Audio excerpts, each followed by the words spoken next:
पुणे शहर, पिंपरी चिंचवड शहर तथा पुणे जिल्ह्यातील महाविकास आघाडीचे सगळेच पराभूत उमेदवार या ठिकाणी दिल्लीमध्ये दाखल झालेले आहेत। आज सकाळी आदरणीय पवारसाहेबांच्या 6 जनपद या निवासस्थानी सगळ्या पराभूत उमेदवारांची चर्चा झाली, बैठक झाली। याच्यामध्ये काँग्रेसचे उमेदवार असतील, राष्ट्रवादी काँग्रेसकडे शरदचंद्रजी पवार पक्षाचे उमेदवार असतील, या सगळ्यांनी सहभाग घेतला होता। माननीय बाळासाहेब थोरात साहेब असतील किंबहुना या बैठकीला संजयजी जगताप असतील, अशोकबापू पवार असतील, उत्तमरावजी जानकर असतील आणि आम्ही सगळीच मंडळी त्या ठिकाणी उपस्थित होतो।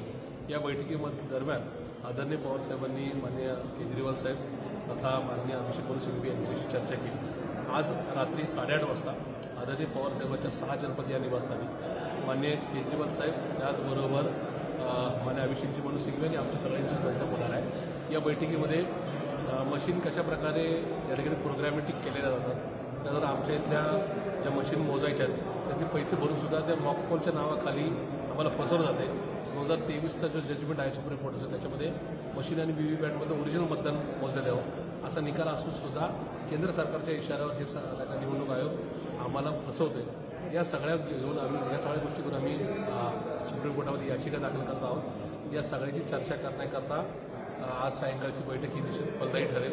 इथून पुढच्या काळामध्ये सुप्रीम कोर्टाचा हा लढा आम्ही चालू ठेवू, पण जनतेमध्ये सुद्धा जायचा विषय ठरलेला आहे। या ठिकाणी प्रत्येक चौकाचौकात घराघरामध्ये जाऊन ही लढाई आणखी तीव्र करण्याच्या प्रकारे केंद्र सरकारचं जर खूप मोठं नाव असेल, तर या ठिकाणी मोदी आणि शहाची खूप मोठी छबी असेल, तर त्यांनी बॅलेट पेपरवर येऊन मतदान करावं घ्यावं आणि मग आपलं कर्तृत्व करून दाखवावं हे आव्हान या ठिकाणी जनतेच्या माध्यमातून या केंद्र सरकारला देण्याचा आमचा प्रयत्न आहे।